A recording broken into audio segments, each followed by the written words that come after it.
Donc bonjour à toutes et à tous, merci de votre présence. Je suis assez content de retrouver la scène, des UX Days, même si c'est dans un format qui est un peu différent de l'habitude. C'est tout de suite un peu plus vide quand on est seul devant son écran, mais bon, on va tâcher de remplir l'exercice. Donc l'intervention, elle s'intitule «Modéliser les parcours autrement, quelques pistes de réflexion illustrées». L'idée, c'est vraiment d'ouvrir une discussion avec la communauté. C'est pas du tout de dérouler un quelconque mode d'emploi ou voilà, une suite logique pour modéliser des parcours, mais plutôt une forme d'analyse de la démarche qui est liée à nos pratiques, on va dire, et à ce qu'on a pu rencontrer, à la fois de la démarche, des questions sous-jacentes, des apports de la méthode et aussi des enjeux. Donc plutôt que de présenter l'agence Akiani, je me suis dit que ce serait intéressant de vous montrer en fait le visage de celles et ceux qui font les services qu'on propose au quotidien à nos clients. Et donc en fait, la philosophie de la présentation, c'est vraiment on est dans une démarche de co-construction aussi pour ce support-là. Donc je m'appuie sur les retours d'expérience de toute l'équipe dans des domaines qui sont très variés depuis une petite dizaine d'années. Et donc j'en profite pour les remercier pour leur aide et leur soutien. Alors, pour ce qui me concerne, je suis Jean-Christophe, je suis directeur associé et cofondateur d'Akiani. Et en fait, moi, j'ai un passif recherche, plutôt recherche appliquée, avec une thèse en Human Centered Design. C'est pas moi qui ai choisi l'appellation, mais c'est en tout cas comme ça qu'on l'appelait à l'époque, dans le domaine de la conduite automobile. Et en fait, j'ai une appétence dans mon début de carrière, on va dire, assez forte pour tout ce qui est analyse et modélisation de l'activité. Donc vraiment les enjeux de l'ergonomie, d'aller jusqu'à de l'ergonomie temps réel potentiellement. Et en fait, ce sont des composantes qu'on retrouve quasi quotidiennement en fait dans les projets de nos clients. Donc c'est vraiment un peu ce qui va transparaître au fil de la présentation. L'objectif là pour le temps d'échange, c'est pas du tout de couvrir l'ensemble de toutes les situations ou quoi que ce soit, mais vraiment de revenir sur un certain nombre de caractéristiques et de questions qui sont liées vraiment à la démarche de modélisation. Et j'espère que ça fera écho à des situations que vous avez rencontrées ou des questions que vous vous posez et qu'on puisse échanger sur cette base dans le deuxième temps. Et en fait, pour rentrer dans le sujet, plutôt que d'aller voilà, faire un historique de la méthode, quoi que ce soit, je préfère rentrer par un cas vécu pour le coup qui me semble assez intéressant. Donc en fait, on est en 2015, on travaille pour un domaine skiable qui recoupe différentes stations en l'occurrence, qui lance un gros projet de transformation qui est assez conséquent et avec l'ambition un peu classique aujourd'hui de digitaliser la station et à la fois l'expérience du tourisme en montagne. Alors parmi les chantiers très structurants qui sont dans cette roadmap, il y a celui d'une application mobile dont la promesse, je cite, est de mettre la montagne pardon, dans la poche du visiteur. Donc le projet forcément va réunir des représentants des différentes stations, mais de différents métiers aussi. On va retrouver des responsables techniques, des responsables forcément informatiques, système, marketing, offre, communication. Donc on est vraiment sur un peu toute la strate stratégique justement qui est impliquée. Dans la réflexion sur la V1 de cette application lors de la saison 2016-2017, il y a le choix qui est fait à un moment donné, comme il y a un enjeu de notoriété et de faire en sorte que on ait un grand nombre d'utilisateurs, etc. En tout cas, c'était la stratégie qui était portée à l'époque. Le choix est fait de demander aux hôtes et hôtesses de caisse, donc on va retrouver aux fameuses caisses ce qui passe, où vous avez tous fait potentiellement la queue pour attendre de récupérer vos forfaits, d'acheter vos forfaits. En fait, on va leur demander, comme ils sont sur un point un peu stratégique du parcours client, à l'époque c'est comme ça qu'il est appelé en tout cas par les côté partie prenante client. Comme ils sont bien situés entre guillemets sur le parcours client, c'est un bon moment et c'est un bon moyen. On tient l'utilisateur et on peut échanger à ce moment-là. Donc l'idée c'est vraiment de communiquer sur l'existence de cette application et d'inviter l'utilisateur à télécharger pour pouvoir onboarder ou enrôler directement les utilisateurs. Vous avez des QR codes qui sont à côté de vous quand vous êtes en caisse, etc. Alors c'est à peu près le seul niveau d'information qu'on leur donne, hein. Donc voilà, c'est un briefing qui est très succinct. On leur dit voilà, il faudrait que vous assuriez la promotion de l'application. Très bien. Vient quelques semaines, au cours de la saison, un samedi noir, comme il peut y en arriver chaque saison quasiment, avec vraiment un temps idyllique, un gros chassé-croisé, une affluence particulièrement importante.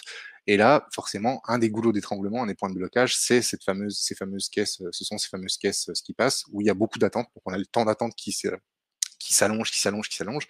On arrive à 1h30, voire jusqu'à presque 2 heures d'attente. Donc vous imaginez, c'est quand même colossal, hein, sur un séjour qui dure une semaine.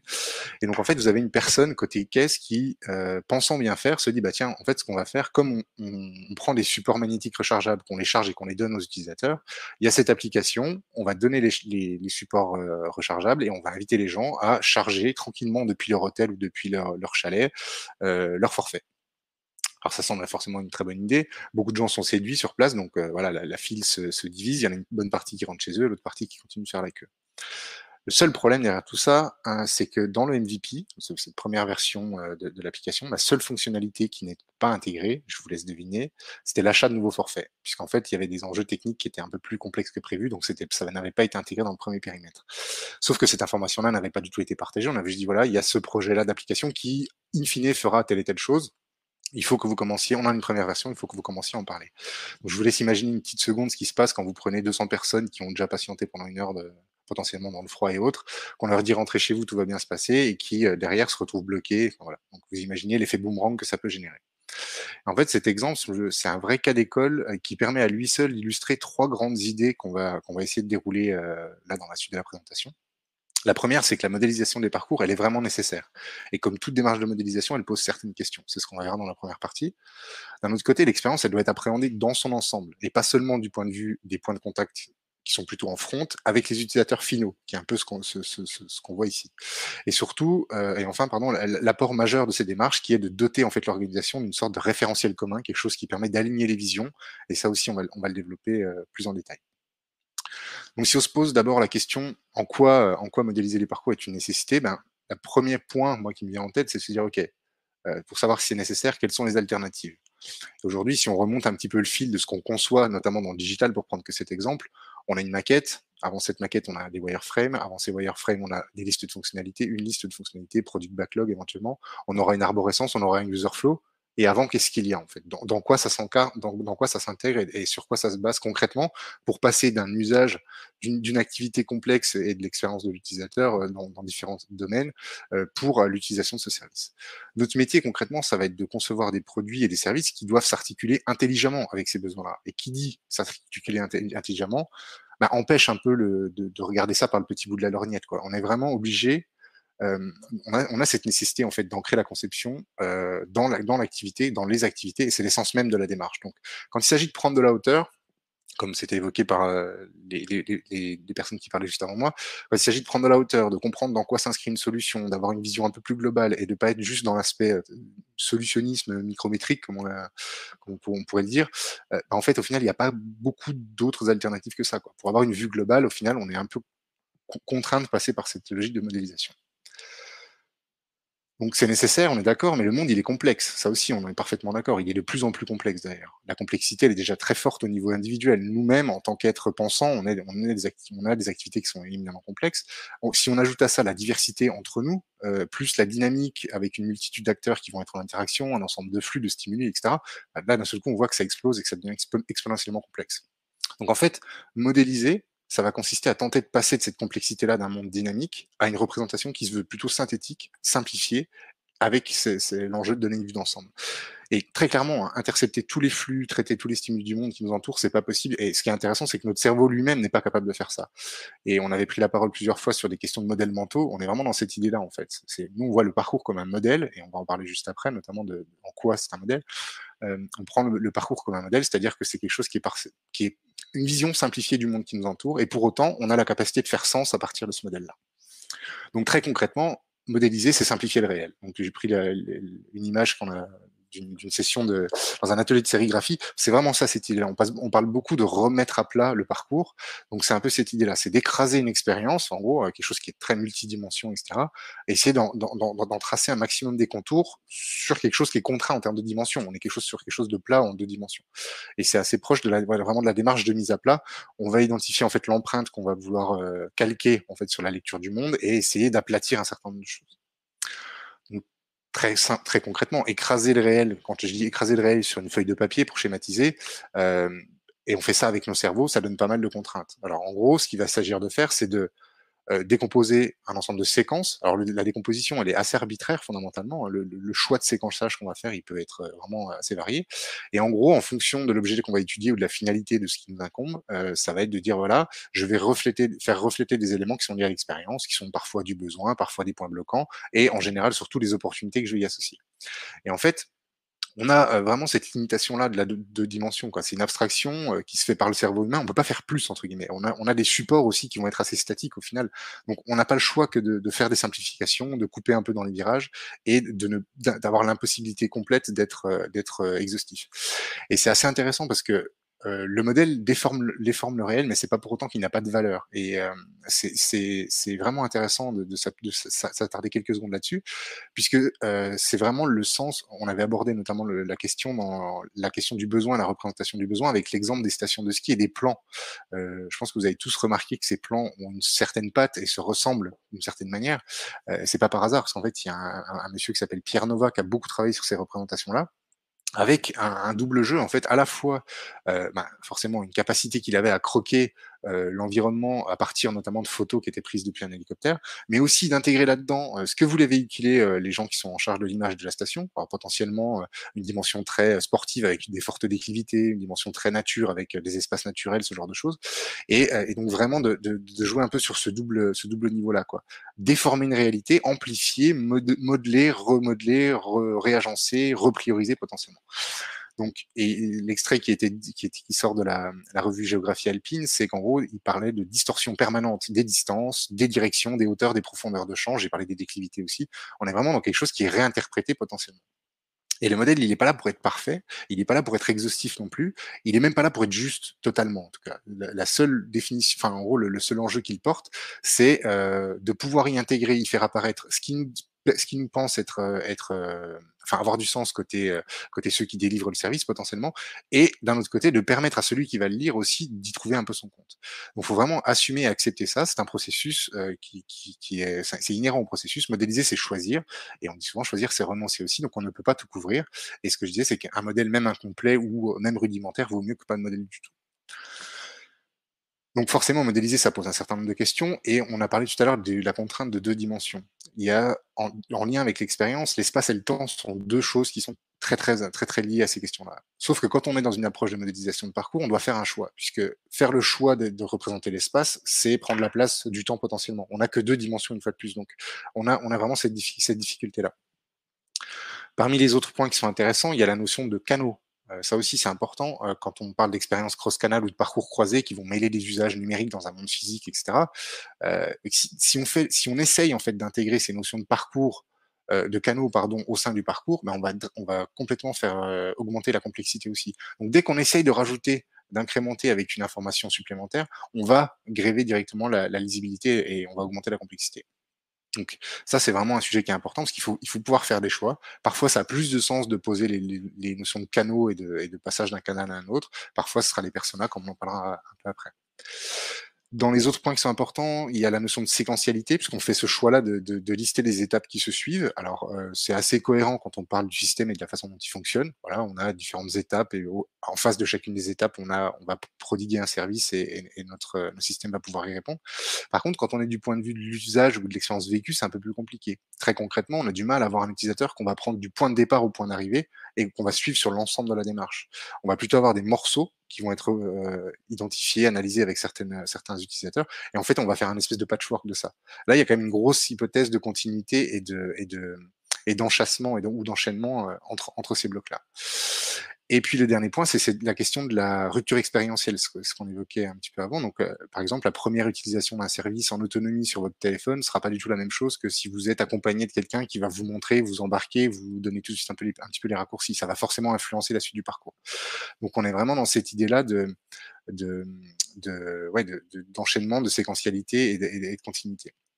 Et puis, dans la rupture expérientielle, il y a passer d'un canal à un autre, potentiellement au cours d'une séquence. Donc là aussi, il y a une hypothèse qui est pas forcément testée.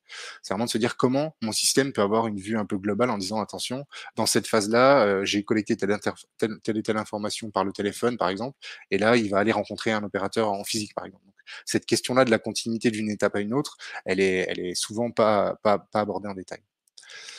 Autre question importante, la question de la focale. Forcément, on doit faire un choix, on l'a dit, on doit représenter une représentation qui est unifiée, ça ne sera qu'une portion du monde et dont on veut synthétiser les composantes importantes. Donc on doit le borner, on doit définir un point de départ et un point d'arrivée. Ça aussi, ça peut être extrêmement frustrant potentiellement.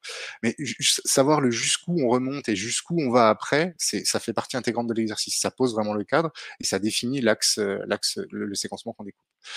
Le niveau de détail aussi doit être homogène si on veut pas faire exploser rendre un truc complètement illisible. Donc, on va faire un choix, voilà, de poser un certain niveau de détail.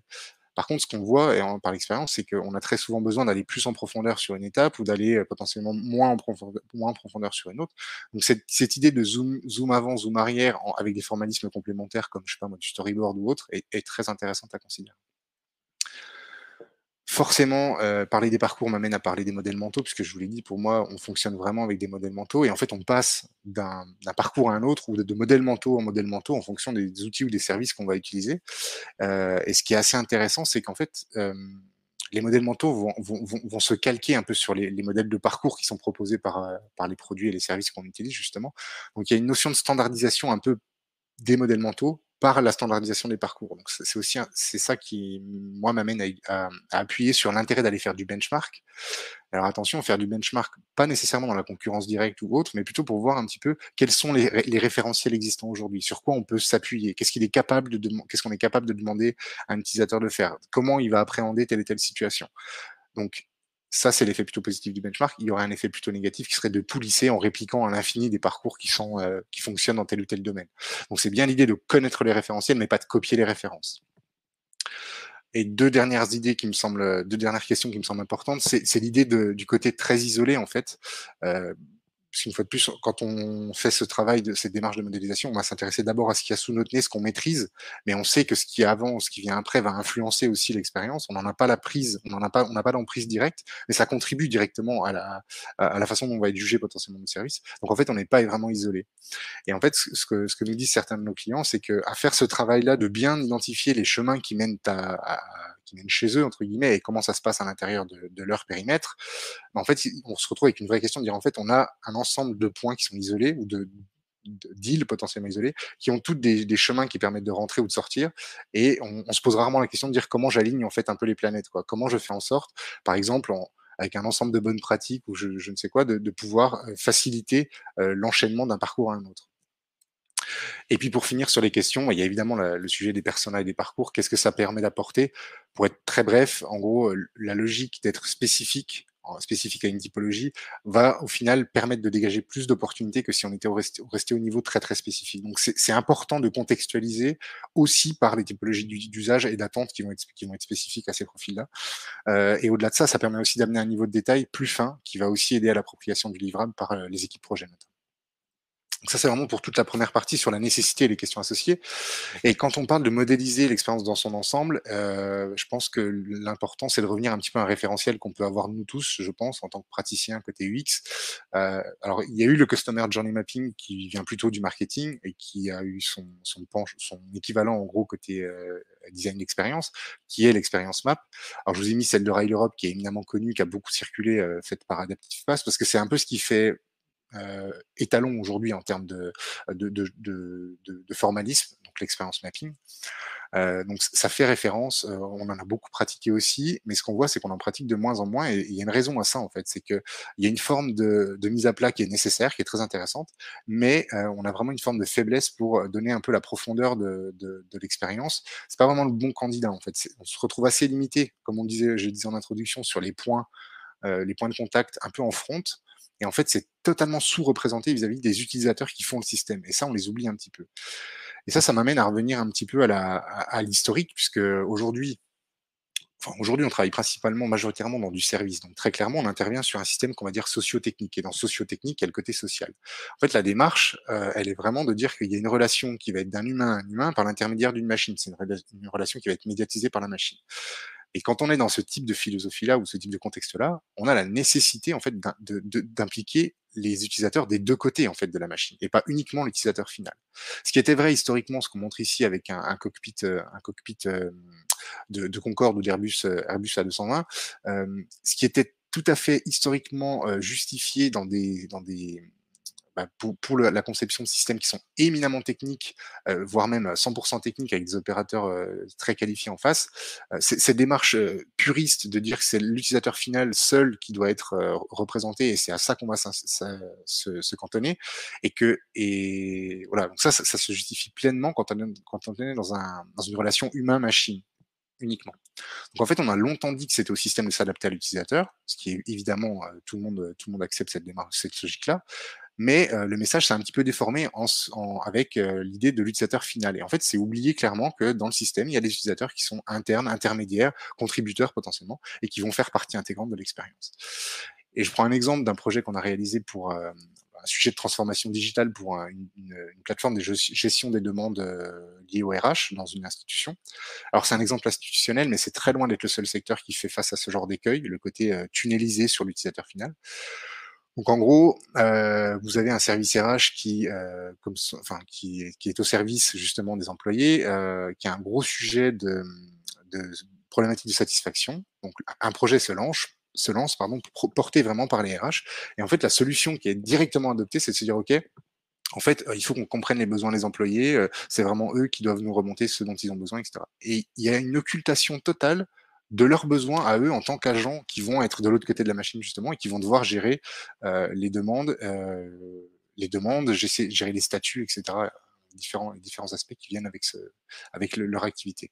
Et donc en fait, en étant passé d'une approche trop centrée technique à une approche trop centrée utilisateur final, on va dire, exclusivement utilisateur final, la question qu'on pose, c'est est-ce qu'au final, les démarches entre utilisateurs ne sont pas en train de s'auto-caricaturer? Et c'est en ça qu'on veut vraiment essayer d'ouvrir cette réflexion-là et d'ouvrir une réflexion sur ce qu'il est possible de faire aujourd'hui. Dernier point très important dans ce que je parle de l'ensemble de l'expérience, c'est en gros, on parle de remonter un peu dans la chaîne de valeur ou d'intégrer l'ensemble des maillons de la chaîne de production de valeur ou de production d'expérience. Et ici, vous avez un exemple, un atelier mené pour une station de ski sur un sujet d'optimisation du jour d'arrivée. Donc mécaniquement, on a besoin de définir un cadre. Quand est-ce que ça commence, quand est-ce que ça termine? Bah, ça commence quand le touriste ou le client parle chez lui, ça finit quand il a tout ce qu'il faut pour aller skier.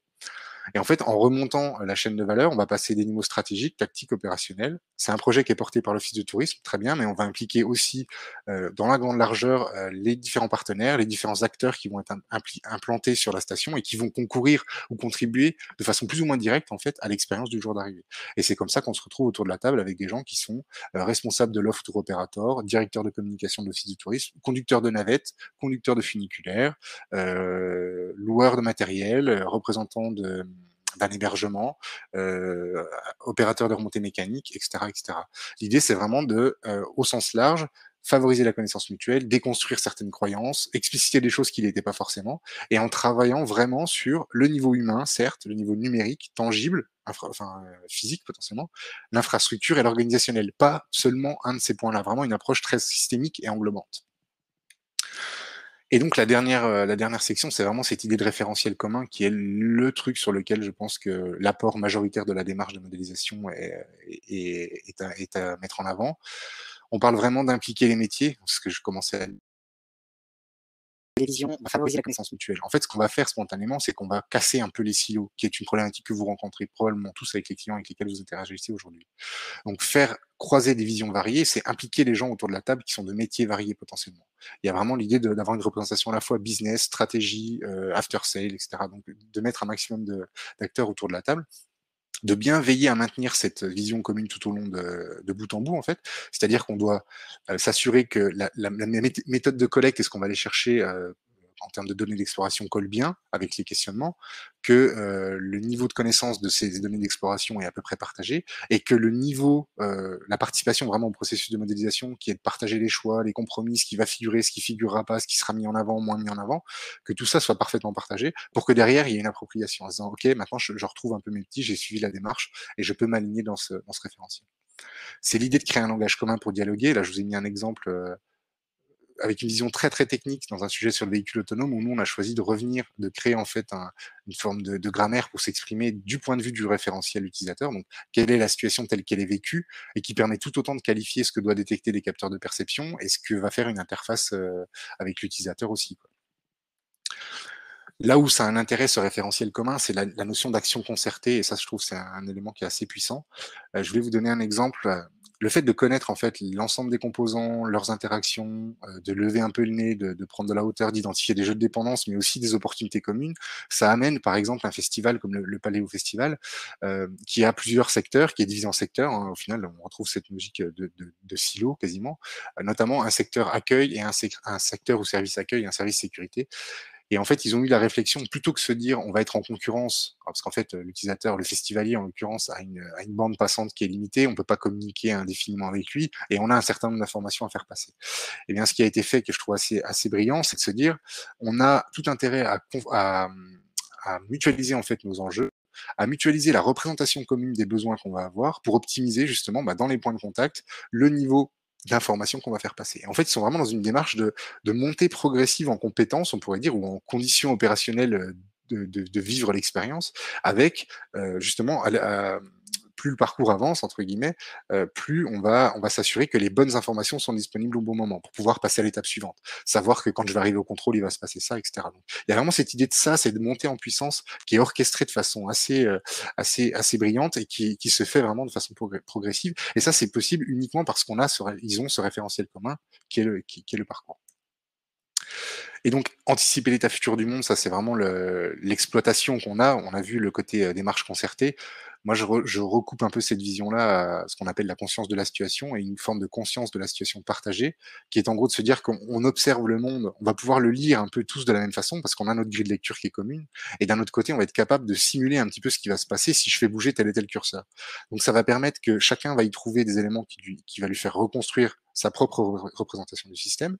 Ça va être un très bel outil pour faire de la préévaluation ou de l'évaluation d'impact avant de faire les modifications. En fait, on va dire, bah, attention, si on change ça, ça va avoir un impact sur telle procédure, donc ok, comment on peut jongler entre les deux.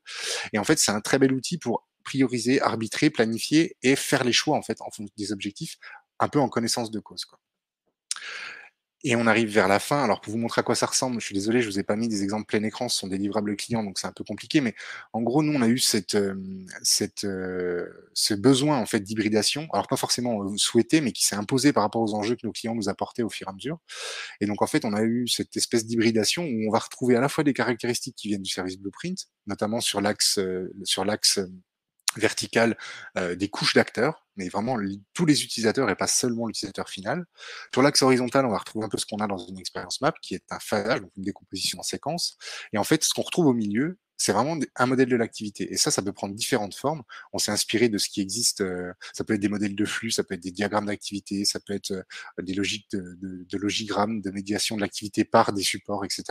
En tout cas, il y a un vrai travail d'essayer de rendre compte de la complexité des flux, des dépendances, du circuit, de ce qui est entrant, de ce qui est sortant, etc.